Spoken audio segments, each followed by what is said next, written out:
I know I'm a little late to the party on this, and I don't generally like to do gossipy type things, but there's an object lesson here, so we're going to cover this. Um, Recently, Anthony Smith, professional MMA fighter, was the victim of a home invasion, and he fought the guy, and the police were able to escort him, but he specifically was quoted as having said, I might be paraphrasing here, as having said, no normal person can fight like that. And he went on to describe the guy as an average Joe while he himself was a professional fighter. And then it came out that, well, the guy that he fought was not an average Joe, was actually a very successful high school wrestler.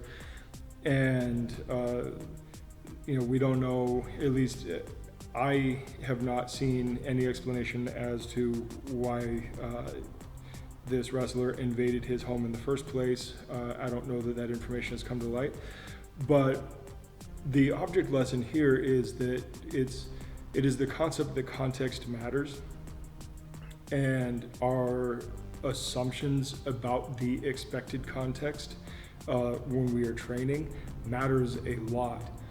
You see, on the one side, absolutely people can and do fight beyond the level of professional fighters. You see, there are a certain set of assumptions that go along with being a competitive fighter, especially being a professional.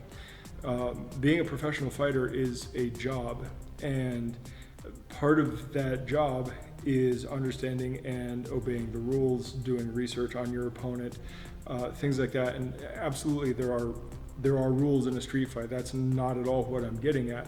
There's the law and just the laws of nature and physics and all that.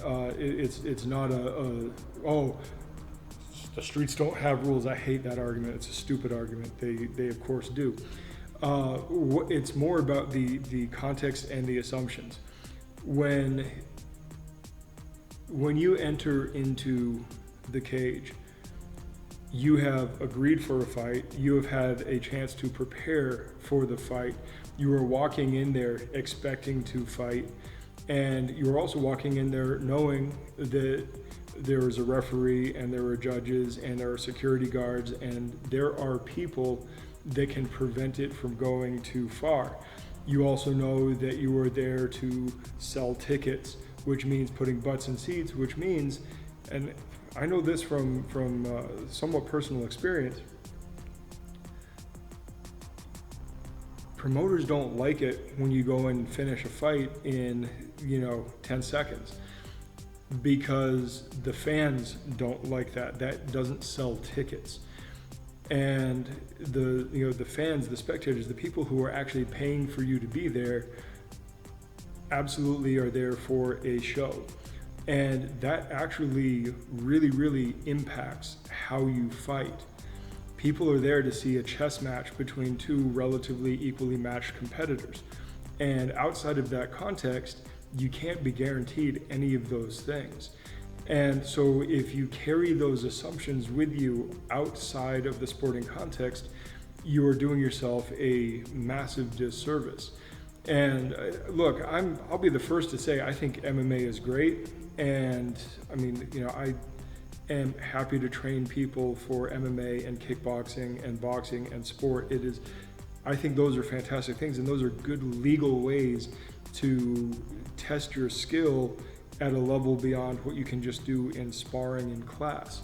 I think it is a very valuable thing, but it stops at a certain level because there are safety protocols in place that have to be there for the sake of the legality of the sport, the sales, the safety of the competitors being able to continue to put on shows. There are all these things that create a set of, for lack of a better term, assumptions about the nature of a fight. And the fact is that, as real as it gets, it's still not that real.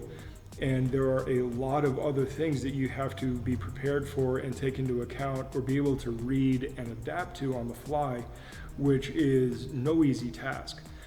And, you know, this is one of the big arguments out there all the time is, you know, are you training for reality-based self-defense, or are you training for sport? And the fact is you can train for both, but you have to be able to compartmentalize the assumptions. You have to be able to separate the training. You have to be able to put things in their appropriate boxes and get to them. You have to be able to access them when you need them, and that's really the tricky part. You know, so when we look at this, we have to get rid of these assumptions of, oh, no normal person can fight like that. Well, they can.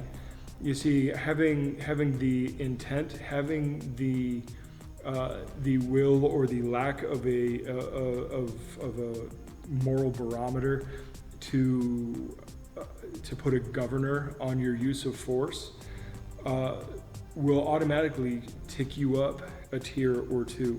And I mean, it is a fairly well established you know, fact that aggression and willingness to do more than your opponent gives you an edge. It may not be a total predictor, but it gives you a massive edge, being able to take that violence to the next step.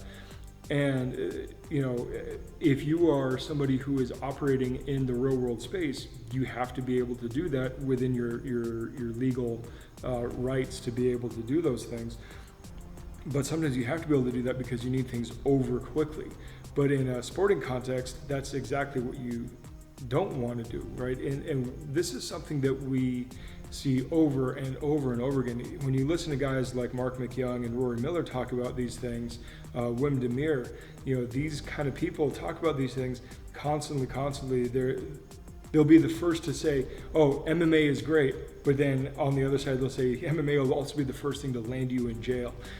So you have to understand how to you know, train these things, you know, concurrently or in a conjugate fashion, and then be able to compartmentalize them and access them separately in their appropriate context. You know, and I wish all the best to Anthony Smith, and that he comes out this on the, you know, on the other side just fine. And you know, the wrestler that broke into his home, I hope he you know, is set straight. You know, we don't want anybody to be hurt, and this is not at all any slander against Smith. He is a perfectly adequate fighter. This is not at all saying anything about his capabilities as a fighter. We're just simply illustrating the fact how our assumptions can get us into trouble.